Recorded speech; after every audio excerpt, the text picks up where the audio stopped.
ఇది బయటికి రావట్లేదు. అయినా అక్కడ నేను దీన్ని వదిలేసి వెళ్ళాను. నువ్వేం చేస్తున్నావు? కళ్ళలో దూకాలని ఉద్దేశమా? ఎవరొక్క బోనైనా కనిపించకుండా పోతే ఎక్కతాలు చేయకూడదు. ఎముక కనిపించలేదా? ఎవరిది? అది నా దుమ్ము. ఎముక కనిపించకపోయిన తర్వాత కూడా నీకేం కాలేదా? అరే, నువ్వేం మాట్లాడుతున్నావు? అది నా ఒంట్లో ఉండే దుమ్ము కాదు. నేను ఏ బోన్ అయితే తింటూనే ఉన్నాను, అది కాలువలో పడిపోయింది. ఇక్కడ చూడు, దీన్ని తీయడం కోసం నేను చాలా సేపు ట్రై చేస్తూనే ఉన్నాను. నువ్వు ఇంతసేపు ప్రయత్నించిన తర్వాత కూడా అది తీయలేకపోయావు. అలాంటప్పుడు ఇది నీ వల్ల సాధ్యమా నన్ను అడుగుతున్నావు. అనవసరంగా నీ సమయాన్ని వృధా చేయక. అలాగా, ఇప్పుడు మనం ఏం చేయాలి? నువ్వు ఒక విషయం మాత్రం చేయగలవు. నేనేమైనా చేస్తాను. చెప్పు, ఏం చేయాలి? ఆ ఎముక సంగతి నువ్వు మర్చిపోవాల్సింది. ఓ, అది బోన్ అయిందే, దాన్ని నేను వదులుకోలేనే. జరిగిపోయిన విషయాలు తలుచుకొని నువ్వు బాధపడకుండా ఉండడమే మంచిది.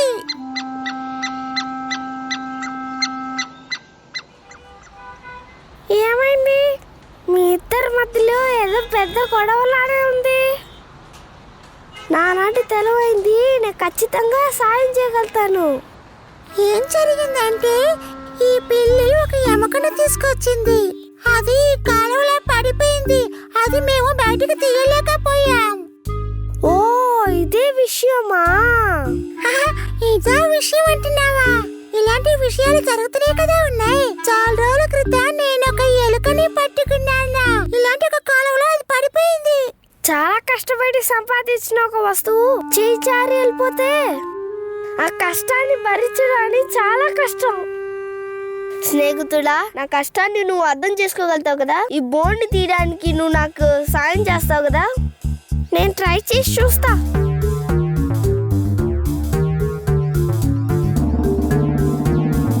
ఓహో, ఇది బయటికే రావట్లేదు.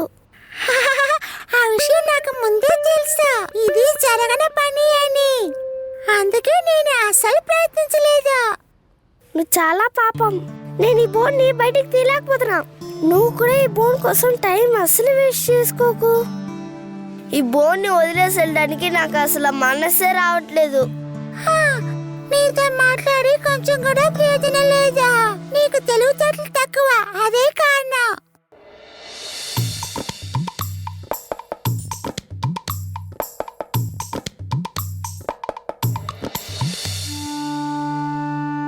అవును పప్పి, నీకేమైంది?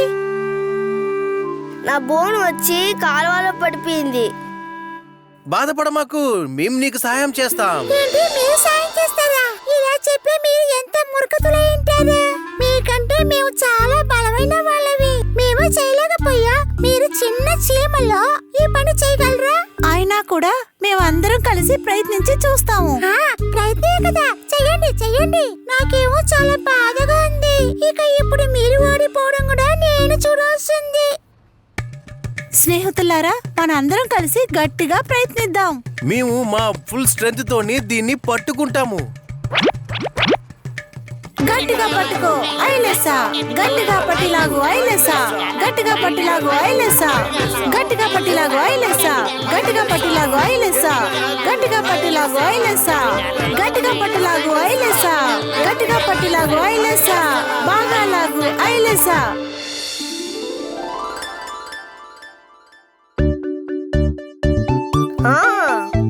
ఫ్రెండ్స్ రారా, నీ హెల్ప్ నేను మర్చిపోను.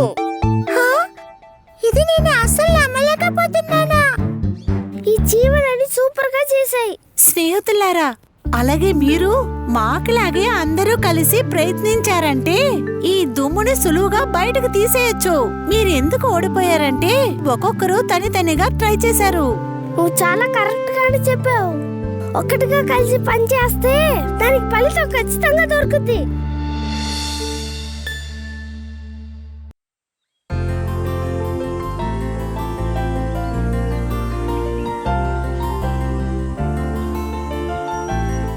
అడవికి పక్కనే ఉండే ఒక గ్రామంలో కింకిని అనే ఒక చిన్న ఆవు పిల్ల ఉండేది. కింకిని చాలా అందంగా ఉండేది, చాలా అల్లరి చేస్తూ ఉండేది. అరే, ఉదయం అయిపోయిందా? నేనిప్పుడు లెగవాలి.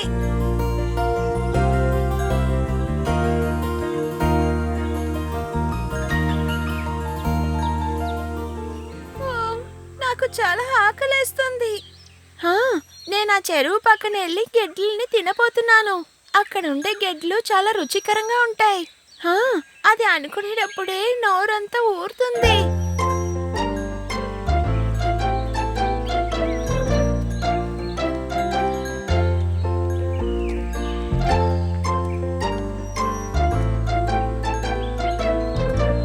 కింగిని ఆగు, ఒంటరిగా వెళ్ళకు, నేను వస్తాను. ఆ ఏనుగుల గుంపు ఆ నీటి దగ్గరికి వచ్చి ఉంటుంది. ఒంటరిగా వెళ్ళడం ప్రమాదం.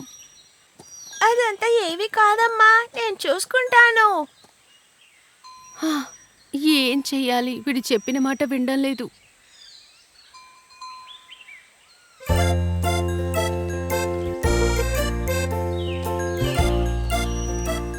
ఏంటి తనని ఇక్కడ ఎక్కడ కనపడట్లేదు? ఉదయం అయి ఇంతసేపు అయింది, ఇంకా తను లెగవనే లేదా?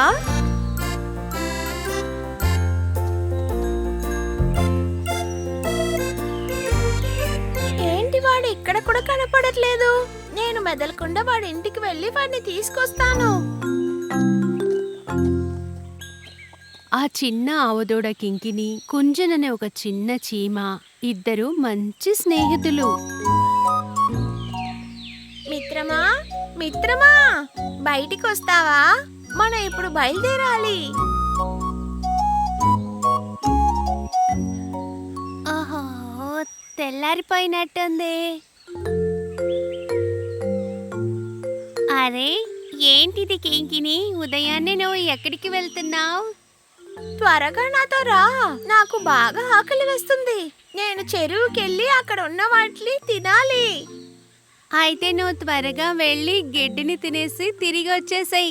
ఎందుకంటే నేను నిన్ననే భోజనం మొత్తాన్ని భద్రపరిచాను. అలా అంతా నువ్వు చెప్పకూడదు. నువ్వు రానని చెప్పేదంతా తప్పు. ఖచ్చితంగా ఏనుగులు గుంపులుగా వచ్చుంటాయి. అందులోనూ మనియన్ ఏనుగు చాలా మోసమైనది. అది ఎప్పుడు నన్ను చూసినాను నన్ను వెంటాడుతూనే ఉంది. అది ఎప్పుడు నన్ను గడ్డిని తిననేనివ్వట్లేదు. అది మాత్రం కాకుండా అది కడుపు నిండా తినకుండా ఆకలితోనే ఉంటుంది. ఆ, అలాగా. కానీ నీతో పాటు వచ్చి నేను ఏం చేయాలి చెప్పు? నువ్వు ఊరికి నా కూడా నుంచుంటే చాలు. అది కాకుండా నేను గడ్డి తినేటప్పుడు ఆ చెరువుని చూస్తూ గమనిస్తే చాలు. అది చెరువు నుంచి బయటికి వచ్చే లోపల తినేసి అక్కడి నుంచి చాలా దూరం వెళ్ళిపోదాం. ఓ, అదా విషయం. అయితే నేను వస్తాను. తరువాత ఆ ఆవు ఇంకా చీమ ఇద్దరు కలిసి నీటి వైపు వెళ్లారు.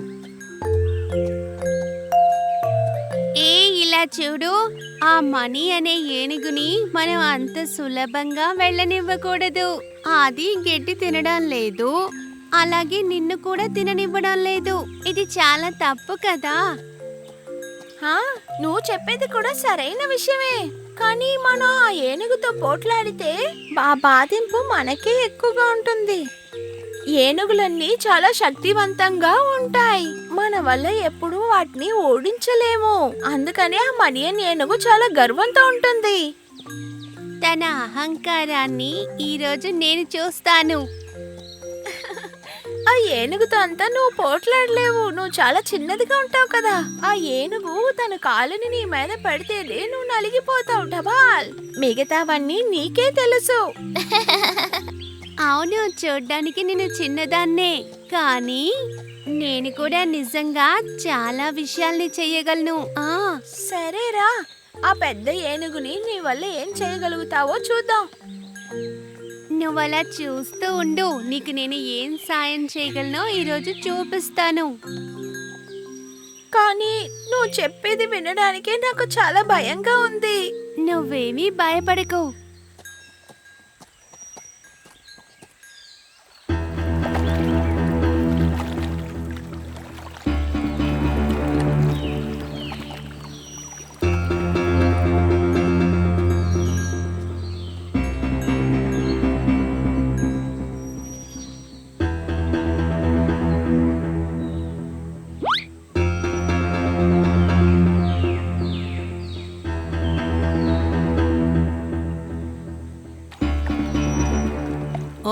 ఆ కింకిని అక్కడ గడ్డి తింటోందా?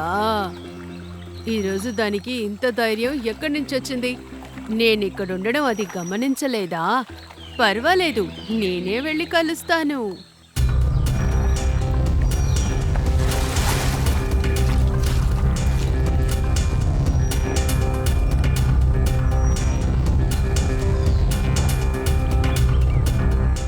అరెరే, ఆ ఏనుగు మనల్ని చూసేసింది. ఇప్పుడు ఏం చెయ్యాలి?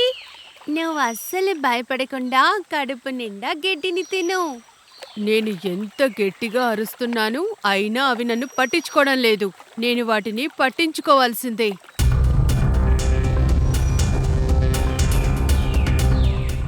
తన దగ్గర ఇప్పుడు నేను వెళ్ళి మాట్లాడతాను. ఇలా చూడు, నువ్వు అక్కడే ఆగు. నిన్ను తను ఎప్పుడు కూడా ఇబ్బంది పెట్టలేదు. అలాంటప్పుడు నువ్వెందుకని తనని ఎప్పుడు చూడు ఇబ్బంది పెడుతూ ఉంటావు? ఇవన్నీ చెప్పడానికి నువ్వెవరు? ఒకవేళ నీ మీద నా కాలు పెట్టాననుకో, నువ్వు అలాగే నలిగిపోతావు. అనవసరంగా ఈ విషయానికి నువ్వు దూరంగా ఉంటేనే నువ్వు ప్రాణాలతో ఉండగలవు, తెలుసుకో.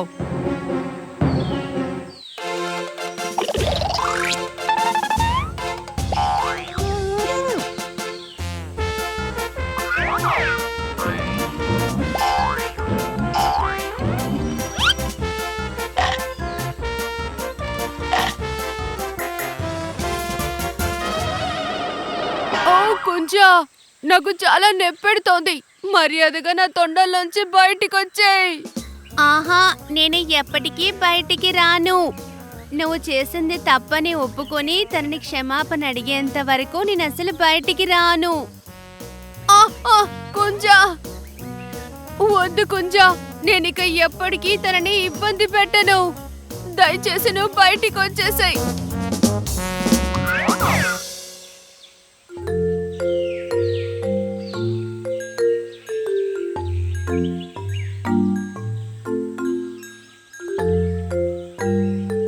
మనియా, నిజంగా నువ్వు చాలా శక్తివంతుడివి. కానీ నీ శక్తిని మిగతా వాళ్ళని భయపెట్టడానికి కాకుండా కాపాడడానికి ఉపయోగించు.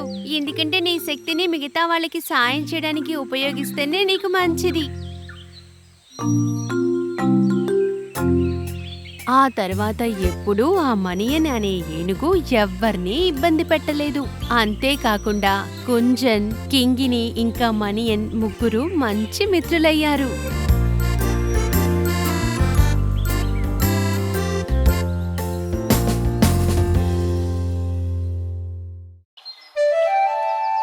ఒకరోజు సాయంకాలం మన స్నేహితుడైన చట్టు ఇంకా చిలకైన ఇత్తు ఇద్దరూ కలిసి నక్క పిల్లకి వెళ్ళసాగారు. ఫ్రెండ్, మన వెళ్ళి చేరే లోపల ఫంక్షన్ అయిపోద్దా ఏంటి? అరే ఇలా చూడు ఎత్తి, నువ్వెందుకు దిగులు పడుతున్నావు? విషయం అది కాదు ఫ్రెండ్. నేను విన్నాను పక్కన గ్రామం నుంచి నక్క పెళ్లికి డిఫరెంట్ అయిన పళ్ళు, డిఫరెంట్ అయిన ధాన్యాలన్నీ వచ్చాయంట. ఏమిటి? అలాగా?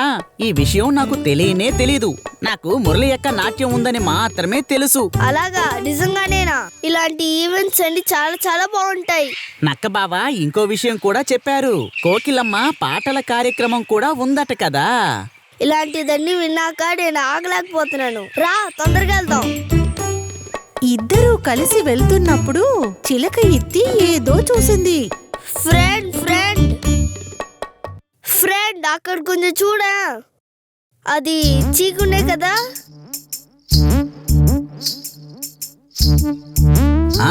అవునవును, తనే. చూస్తే మనం ఇబ్బందుల్లో పడతాం. త్వరగా ఇక్కడి నుంచి వెళ్ళిపోదాం పదా.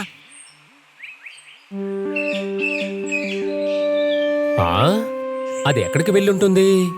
ఒకసారి అది నా చేతికి చెక్కని అప్పుడు చెప్తాను. అరే కోతన్నయ్య, ఒకసారి ఇటు రా.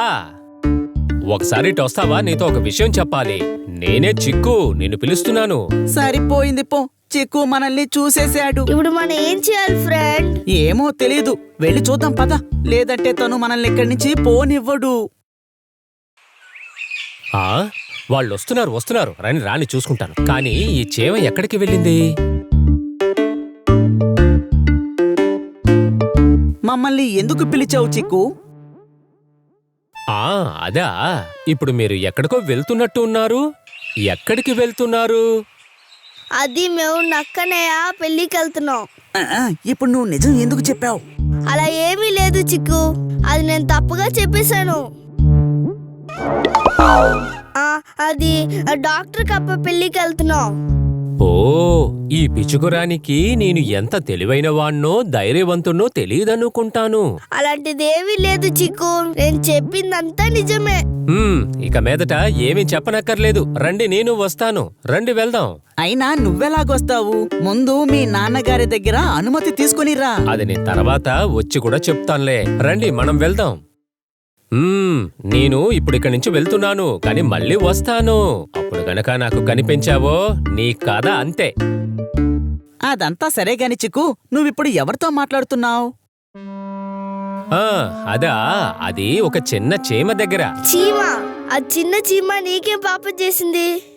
అవును, నేను ఇక్కడికి వచ్చే వెళ్లే వాళ్లతో రాయి విసిరి ఆడుతూ ఉన్నాను, అంతే. అప్పుడు ఒక చీమ నన్ను బాగా కరిచేసింది. నాకు చాలా కోపం వచ్చింది.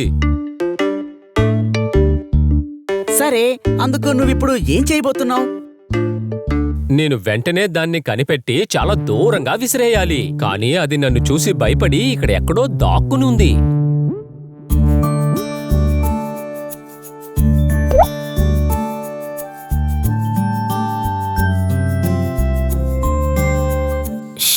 ఏమీ చెప్పొద్దు. ఖచ్చితంగా ఖచ్చితంగా. సరే రా, మనం వెళ్దాం.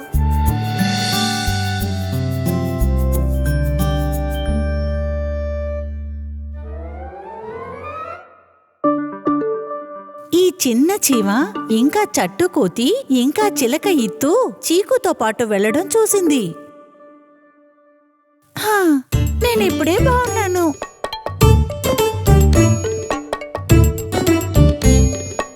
మీకు తెలుసా, నేను చాలా బలవంతుణ్ణి.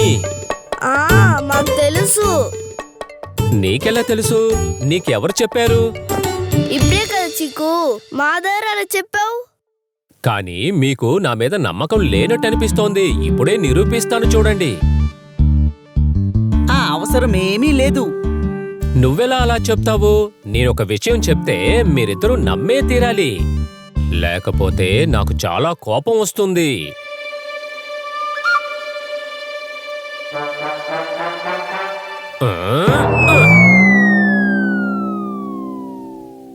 ఏమిటి పిచ్చికిరాని, నా బలాన్ని చూసావా? చూశాం.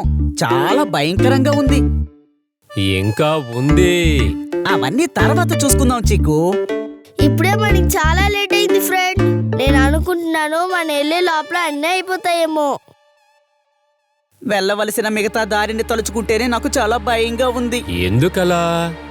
ఎందుకంటే ఇప్పుడు చిరుతన్నయ్య తిరుగుతూ ఉంటాడు. ఆయనకు తిరగాల్సిన అవసరం ఎందుకు వచ్చింది? ఒక చోట్లో ఊరికే కూర్చోవచ్చు కదా. చీకు, నువ్వు చాలా చిన్నవాడివి, అందుకని నీకు దీని గురించి తెలీదు. వాడు రాని, నేను నా బలమేంటో వాడికి చూపిస్తాను.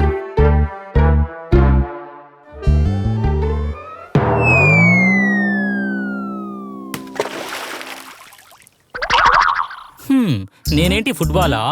వచ్చేవాళ్ళంతా నన్ను కొట్టడానికి. సరే, ఎలాగో దీంట్లో వచ్చి దిగాను, దీంట్లో స్నానం చేసుకుందాం.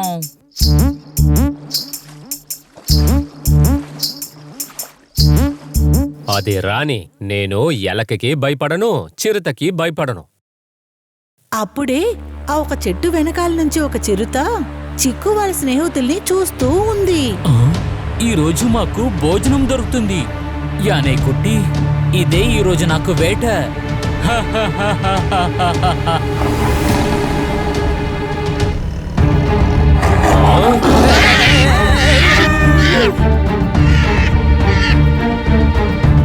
చిరుత వచ్చేసింది, త్వరగా వచ్చేయి. చిరుత వచ్చేసింది, త్వరగా వచ్చేయి. అరే, నువ్వు ఇలా శబ్దం చేస్తే లెగిసింది అక్కడే కదా వస్తాయి. అరే అవును, నువ్వు కరెక్ట్ గానే చెప్పావు. నా నిద్రని కూడా పాకొట్టేశావు. అదే నువ్వు అరగానే లేచిపోయా. నేను ఇక్కడ నుంచి పారిపోతా.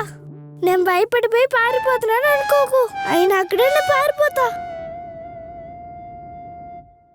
ప్లీజ్ నన్ను ఏమీ చేసేయకు. లేదు లేదు, నేను నిన్ను తింటాను, వేరే ఏదీ లేదు. నేను ఏ తప్పు చేయలేదు. ఆ, నేను కూడా నేను పడుకునేటప్పుడు ఏది తప్పు చేయను. ప్లీజ్ నన్ను ఇక్కడి నుంచి వెళ్ళిపోనివ్వు. మ్మ్. కావాలంటే నేను నీకు అవకాశం ఇస్తాను. ఎలాంటి అవకాశం? ఇలా చూడు తమ్ముడు, నేను నా కాలుతోనే గిల్లనా, కాకపోతే పళ్ళుతో కొరకాలా, లేకపోతే ఆ కర్ర మాత్రమే చాలా? ఆ కర్రే పర్వాలేదు. సరే.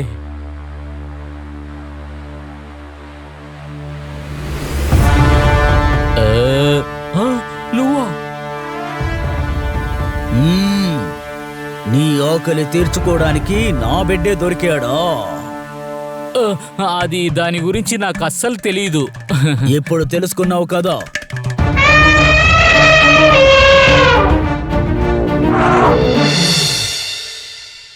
చీకు, నువ్వు వెళ్లే ముందు నాకు చెప్పు వెళ్ళాలి కదా.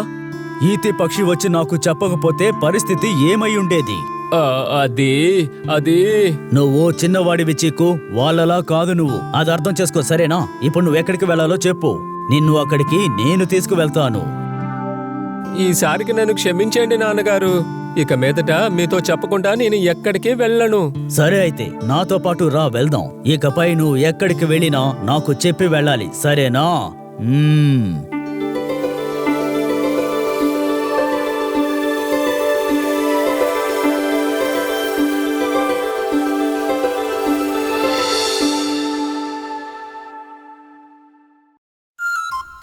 ఒకరోజు నది ఒడ్డునే ఉన్న మామిడి చెట్టు మీద మంచి మిత్రులైన రామచిలుక, ఉడత మాట్లాడుకుంటూ ఉన్నారు. పచ్చచిలుక, ఈ రోజు ధాన్యం తినడానికి నువ్వు వ్యవసాయ భూమికి వెళ్ళలేదా? అక్కడికే వెళ్ళబోతున్నాను మిత్రమా. అక్కడున్న అరటి తోటలు తేనెతో ఉన్నవి చాలా ఉన్నాయి.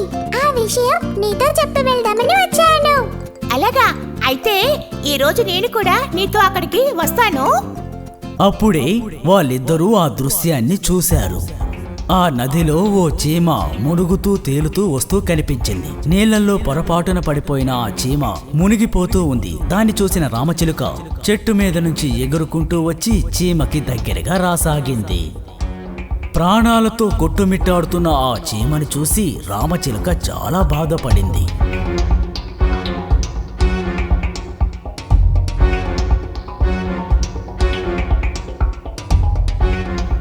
ఏమాత్రం ఆలస్యం చేయకుండా ఆ రామచిలుక ఒక ఆకుని తీసుకొచ్చి నీళ్ళలో మునుగుతున్న చీమ పక్కనే పెట్టింది. ఆ ఆకు మీదకెక్కి చీమ ఎలాగోలా తప్పించుకుని బయటపడింది. బాగా అలసిపోయిన ఆ చీమని రామచిలుక ఆకుతో పాటు తీసుకెళ్లి ఒడ్డున చేర్చింది.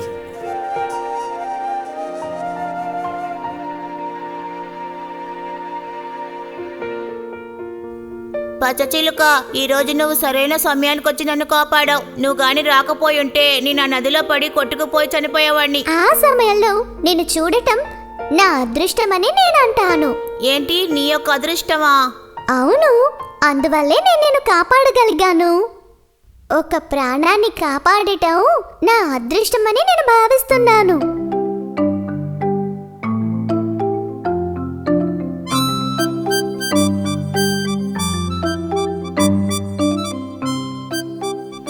చీమా, నువ్వు ఎలా నదిలోకి వెళ్లి పడిపోయావు? ఆ నది పక్కన ఉన్న చెట్టు మీద తేనె తాగుదామని నేను అక్కడికి వెళ్ళాను. ఆ సమయంలో నేను కాలు జారిపోయి అదిగో ఆ నదిలో పడిపోయాను. ముందు వెనక చూసుకోకుండా నడిస్తే ఇలాగే జరుగుతుంది. ఏవైనా సరే సరైన సమయానికి ఆ పచ్చచిలుక నేను చూడకపోయి ఉంటే నదిలో పడ్డ నువ్వు అలా సముద్రంలో కలిసిపోయేవాడివి. పచ్చచిలుక, నువ్వు చేసిన సహాయం నేను ఎప్పటికీ మర్చిపోను. దీనికి బదులుగా ఏదో ఒక రోజు నీకు తప్పకుండా సహాయం చేస్తాను. సహాయం చేస్తావా? నువ్వా? నలకలా ఉండే చీమవి నువ్వు, ఆకాశంలో ఎగురుకుంటూ వెళ్లే చిలుకకి నువ్వు సహాయం చేస్తావా? చెప్పు. కామెడీ చేయకుండా ఇక నువ్వు వెళ్ళు. ఇలా చూడు ఉడతా, ఇలా ఎవరిని ఎగతాళి చెయ్యకూడదు. ఇలా చూడు చీమ, ఇక నుంచి మనమందరం స్నేహితులుగా ఉందాం. ఆ విధంగా చెప్పి ఆ రామచిలక అక్కడి నుంచి ఎగిరి వెళ్లిపోయింది. ఉడత కూడా పరిగెత్తుకుంటూ పక్కనే ఉన్న చెట్టు మీదకెక్కింది. ఒకరోజు ఆ ప్రాంతానికి ఒక వేటగాడు వచ్చాడు. వేటగాడికి ఏం పని? వేటాడమే కదా.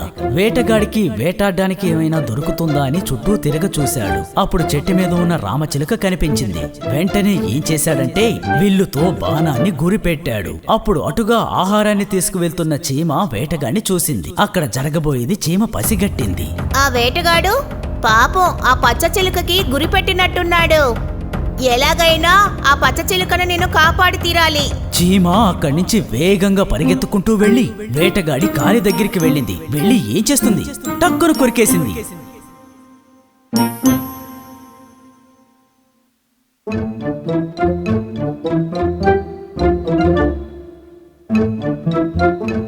ఎలా అయితేనే నేను ఈ రోజు ఆ పచ్చ చిలుకని కాపాడేశాను. ఇలా చూడు చీమ, దయచేసి నన్ను క్షమించు.